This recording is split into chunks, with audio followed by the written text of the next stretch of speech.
Well, hello, welcome. Come on in. So, for any of you thinking, wow, what a lovely blank white room. I can't wait to see what you do with it. I'm gonna stop you right there and say you need to see what I've already done with it, okay? This is how my laundry room looks now, but this is not how it's always looked. In the previous episode to this laundry room makeover, you get to see the real before, and let me tell you, this room was rough. It required an entire demolition. I didn't want to keep a single thing. So we had to tear it all down and put it back together. A process which involved me building this stunning salvaged glass block wall, bringing in this gorgeous vintage door and doing all sorts of fun wood paneling on the outside, and then bringing the inside back to a workable blank zone, which today we're going to tackle. Welcome back to the series where I challenge myself to use thrifted materials and a love of all things retro to DIY our family home from this farmhouse to that 70s house. And thanks to Panasonic for sponsoring today's video. Now, between the last time we talked and now, I've since given this room a whole coat of drywall primer and white paint. We're looking good, feeling fresh, and we're ready to move on with tackling the floor. Now, for any of you who have been with me since my major bathroom renovation saga, this will be familiar to you. This is a piece of cork floor tiling, and I thrifted a few boxes of them originally with the intention to put them in my bathroom. I decided against that. You can watch those videos to find out the full story, but I do think that this is a good room for them instead. Ever since I brought them home, I've been obsessed with how beautiful they are. And also since learning about all the wonderful benefits of cork, I've been looking for a space to put them in. And I found it. These floor tiles are a tongue and groove system, so they should be very easy to install. They're a floating floor method, which means they don't get glued or anything. They just click together and hang out here on the floor. And I know that sounds so simple, but I'm really hoping it is that simple. So in an effort to make it truly as easy as that sounds, I picked up this floor installation kit and a rubber mallet. And let's go.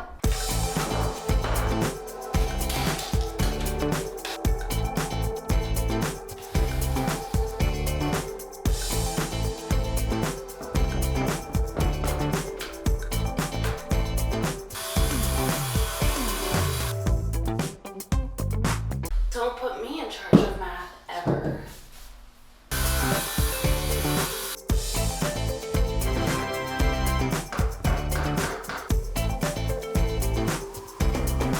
Okay, progress is happening. We're maybe like 70% done, but now I need to get this out of my way so that I can go underneath. And I don't want to unhook it because we did have a plumber come by and put it together properly and fix up some of the pipes.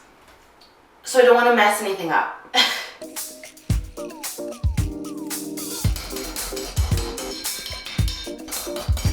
Here's the finished floor, and oh my god, it looks so cool. Yes, I realize those pieces back there are slightly different in color, but they will be covered by the time we're finished with this makeover, so I'm really not that concerned. And I just think that this cork, which actually kind of looks like burlwood, is such a cool choice that I haven't seen done a lot, and I'm loving it. Okay, and then I don't know if this is just user error or what, but I wanted to give you a follow-up on that floor installation kit because I used almost none of it. This tapping block and all these little spacers were totally useless to me. Like, these kept falling out of place. They were not helpful. This was not enough force to get these specific tiles together. The only thing I ended up using was this pull bar and a regular hammer. You don't need the rubber mallet to put all these pieces together. So I don't know if you can buy this on its own. That's my recommendation from me to you. You know what we get to do now, which is something that I have been wanting to do for so long, so I can have my hallway back? I think we can bring the dryer in now the floors are done.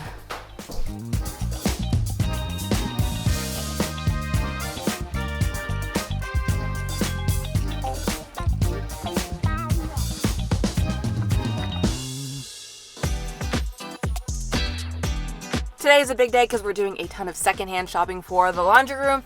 Just picked up this big stainless steel sink, which will be great. And I'm actually headed all the way to Buffalo, which is on the other side of the border to pick up some vintage lighting. If you remember my closet makeover, I found these eyeball lights for my closet, and since then I just have like a newfound obsession with track lights, especially vintage track lighting. So I found someone who's selling 6 of them, and they are chrome silver for a super good price just on the other side of the border. So I'm gonna hop down there, purchase those, and come back. We're doing a whole bunch of pickups, so let's get to it. I just completed the pickup of the lights, and do you see these boxes back here? Like, they're still strapped down, taped up, because 90% of them are unopened. Like, these are brand new stock. But there was one open, so she could show me what they look like, and these are so cool. First of all, can we just appreciate like the design on the box? Like, this is some font inspo, design inspo I would do now. Oh, they smell like old basement, which is a smell that I kind of like. Look, chrome, black. That's where the giant light bulb goes. Oh, bird just pooped on my windshield. This is just literally the installation instructions, and I kind of want to frame these because everything about this is so good. Like, hello, what font did we use for this? I love her. Cool, so cool. Okay, I'm gonna have to get the track, obviously, but luckily they still make that. And this is just the most exciting. I'm so excited. I probably don't need all 6 for the laundry room, but now I have them for other spaces. Ah! Okay, this was a win.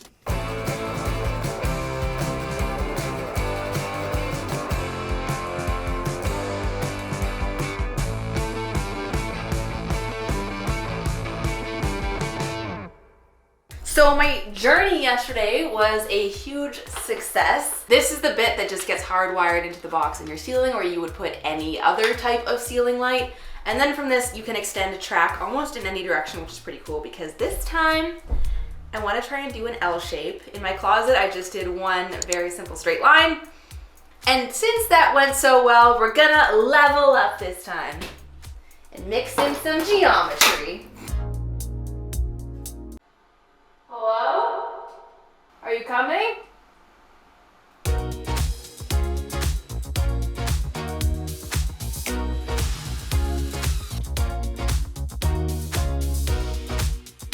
So after I perfectly installed this track, it turns out that the connection on my vintage lights is the wrong style for the track system that I just installed. So after calling some lighting experts, I didn't get anywhere. So I'm just gonna have to pick this up again at a later date and hopefully figure out a solution.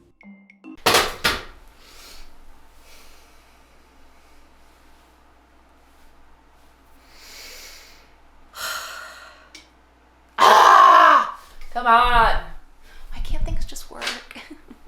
Okay, gonna put a pause on that for a moment while I figure out a solution, but in the meantime, I wanna talk to you about an even more important element that we're adding to the ceiling of this laundry room. As you can hopefully tell, doing a renovation project of this scale is a lot of work, and the best thing that you can do for yourself when working on a project like this is to protect your investment. And what I'm talking about when I say that is that you don't wanna be investing a ton of your time and money into installing all new drywall, all new paint, doing beautiful wood details, only to have it warp and the paint to peel shortly after. Which can actually happen when we're talking about these moisture rooms like your laundry room or your bathroom. And this brings us to today's sponsor, Panasonic, most specifically the Panasonic Whisper Choice fan. Washing machines and dryers produce a ton of moisture, which can lead to things like mold, mildew, and humidity buildup if your room is not properly ventilated. We actually installed this exact fan when we were doing my bathroom makeover, and I can say that we've been so happy with it since.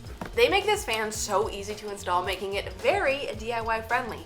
Also meaning that there's no excuse for musty smelling rooms, okay? It comes with a template right in the box, and on top of that, there's this Flex Z fast installation bracket, which it bends to get up into tight ceilings, and it expands. So if your ceiling joists don't already happen to be the perfect width for the fan, don't even fret about it, because this has got you covered. So on top of keeping moisture away, there's so many other things that can be going on in the air of a laundry room, like lint or any fumes from whatever bleach or detergents you might be using, all of which can affect the air quality of your home. So the fan is up here, and the thing about this fan is that it uses a DC motor, which unlike your traditional AC motor, DC motors use less power to achieve the same level of performance, which leads to lower hydro bills. and I love that for all of us. DC motors also have variable speed control, meaning that it can adjust its speed based on the ventilation needs of the room. That's avoiding unnecessary energy use and therefore reducing emissions. So with the grill removed, you can access the fan speed selector. This allows you to easily adjust the airflow of the fan between 80 and 110 cubic feet per minute. Okay, so now that we've got the drywall done around the fan and the ceiling's been painted, I can finally put the grill on, which is the finishing touch, and we can turn it on and see what it sounds like. Or hopefully what it doesn't sound like. And I know if you're watching this video, it's because you appreciate interior design. But let us not also forget to appreciate good air quality, okay? Beautiful. Yay, here we go.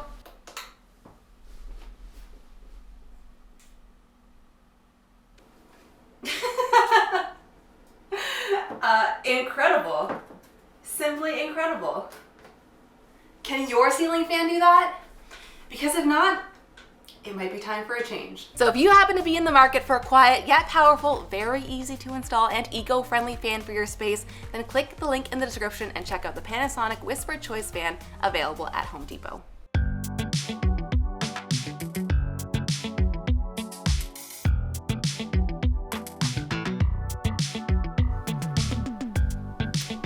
Good morning. I have good news. Do you want to see?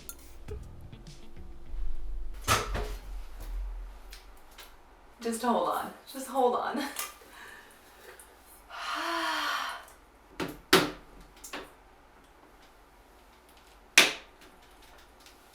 Okay.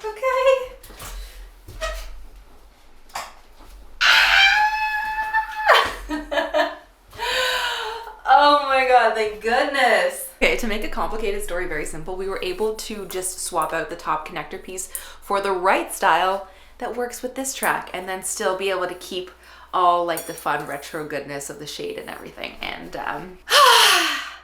because after that immense journey to go retrieve these, for me to have the feeling that I could not use them was gut-wrenching and heartbreaking. And let's just put that chapter behind us, shall we? Okay, I don't have all the right light bulbs with me right now, so we're just gonna put an assortment of whatever I have up right now. But we get to put them up, and that's huge. One of these colors is not like the other. That's okay. I need to get better light bulbs. Okay, so the plan moving forward for this space is to do one long countertop that goes along this back wall and will go over top of the dryer. A lot of the times when you have front load machines, the top is just wasted space. So let's just cover it up and make this a whole working counter that we'll put a sink into when we're ready. I have the counter, I just need to cut it to length and we'll just drop it in, but before we do that, it needs something to sit on, so we're gonna build a frame for back here.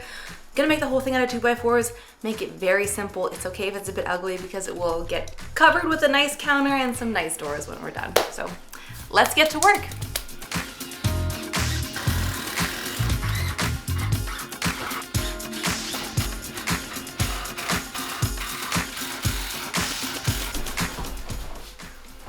Alright, is this the right way? Yeah, but how are we gonna do this? Okay, I'll lift away up in the air. Okay. Can you come in here? Uh-huh. Okay, wait. Okay. Oh my goodness. It's not easy. Wow. Okay, go in a little bit here. That looks good.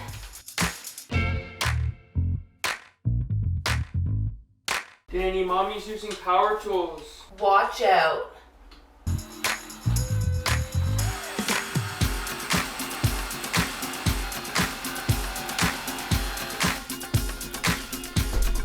Hello. Nice.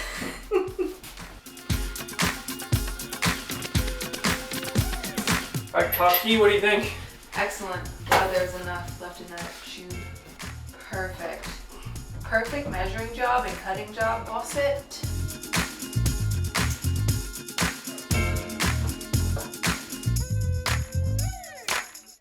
So something I do with a lot of my laundry is I air dry it. And I know they make a lot of great like fold out air drying racks that you can sort of set up in the middle of the room.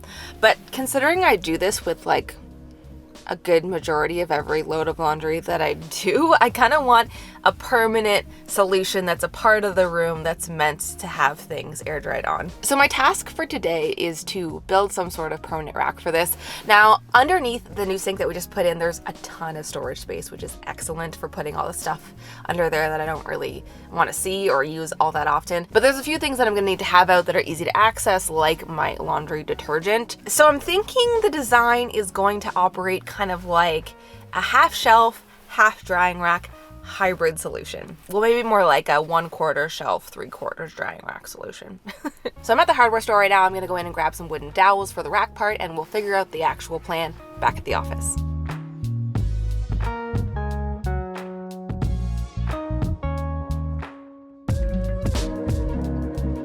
Okay, I've come to our studio because honestly I just want to spread out a little bit more and be able to build this larger shelf in this space.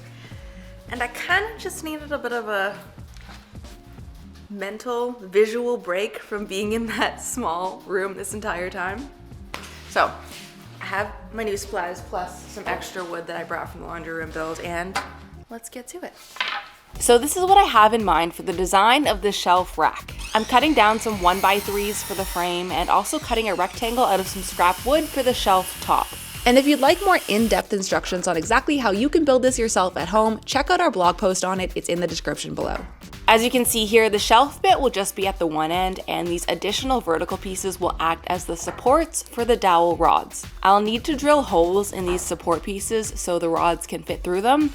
One of them will need to have holes all the way through, as it will be our middle support, while the other two will be our end caps, and we'll just need holes part of the way through to hold the dowels in place. These 1x3s are getting attached around the plywood piece to give the illusion that the shelf is actually thicker than it really is. My last set of holes needed to be done after the trim was added around the shelf, since the first hole is directly split over two of the pieces of wood. Now I'm attaching all of these pieces to the long back piece with some more wood glue and screws, and making sure that everything is spaced evenly, which involves some math, which can be hard sometimes. 70 1/4, okay. 70 1/4 minus 3/4 is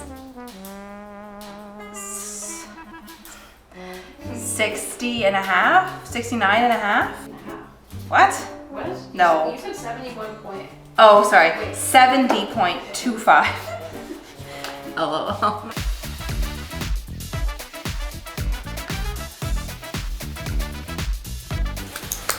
Now I will stain it. I'm staining the shelf in the color Early American, and then I'm bringing it home to install in the laundry room. I'm screwing directly through the back and the side edge pieces into studs in my wall to make sure the shelf is super sturdy and can hold everything I need it to. Now that it's up, I'm coating the whole thing in several coats of polyurethane to make sure this can withstand any moisture and protect any of my clothing from the stain.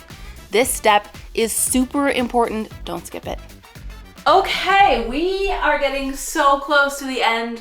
I can feel it. So today, I want to get some doors down here. I did a quick internet search onto cabinet doors. Excuse me? Like over $100 for one cabinet door? I think not. I've already spent way too much money bringing this room to life that we're gonna do a little more cost efficient version for now. It can always be something I upgrade down the road. So let me show you what I have. I guess, mind you, I should say that these are also really big doors, and that's probably why the cost to get something this size, but still, no, that shouldn't be why. Irregardless, I have here two sheets of very basic, I think 1/2-inch plywood, and this is gonna work fine for now. And this was about 30 bucks for both of these together, so that's already feeling much better. I've already added some very basic hinges to the outside, and it should be as simple as just screwing them onto the edges of this frame down here.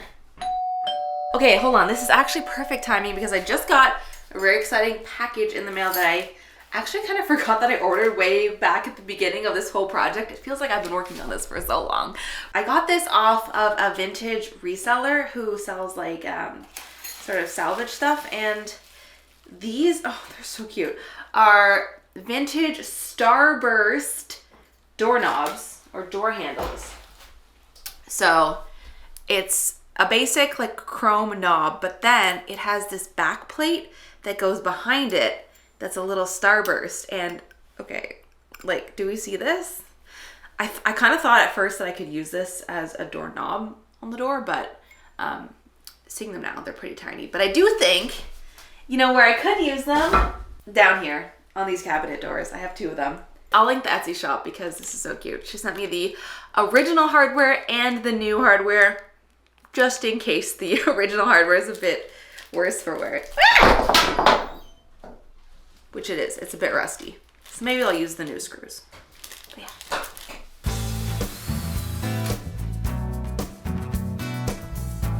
I want to see this as like your basic option at the hardware store. I want the most simple thing that you can get to still have some flair. Now, I'm not gonna leave this raw wood, of course. I'm gonna say something that goes against typically what I would do. I'm a big fan of, if you make something out of wood, keep it wood. Staining it is fine, but keep it feeling like wood, you know? Painting wood is kind of like my last resort option. Speaking about me and my home and my projects personally. But I am a little bit concerned because I already stained the outside frame of this cabinet with the same wood stain I've been using everywhere else, and it doesn't exactly match the exact tone of this countertop, and I think it's gonna be really hard for me to get an exact match. And I'm worried that if I stain the doors, it's a different kind of wood, it's going to look off, and it's just gonna make the countertop not look great and make the doors not look great and really distract from the whole room. So I'm gonna go against my better judgment, and I think I'm gonna paint the doors. Shave your opinions because you might not like this even more. Not only am I gonna paint them, I really wanna make sure that I'm nailing home the sort of retro mid-century vibe, and I think what we're missing are some fun vintage colors. So I think that I'm gonna paint the cupboards a nice retro bright butter yellow. Is this going to be a mistake? It's possible. And I just gotta try it, you know? We gotta have some fun in here. We need some more fun. Let's get fun. Oh my god, wait. Come on.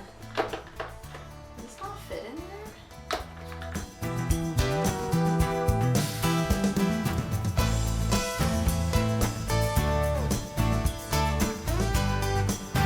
That's like a primer, I guess, right? I didn't think that you'd like it. It's just in a little spot. Just wait till it's done. Alright. Okay, so I might need to work on warming Austin up to the yellow, but let me know if you guys get it. Do you see the vision? Or if not, is there a different color you would have done instead? So with that done, we're now on to the final touches. So while I style this place, I want to share with you a secret project that I've been working on behind the scenes. I've been designing a one-of-a-kind piece of art for this space inspired by a combination of 2 of my favorite sweaters. I wanted something full of rich color with a retro print feel, and I wanted it to have a personal touch with the care instructions in the tag. I'm so happy with how this finished piece turned out, and if you'd like to get a digital copy for yourself, the link to it and more of our own custom art pieces are in the description below. Let us now take a minute to look back on just how rough this laundry room started and appreciate the space she is now.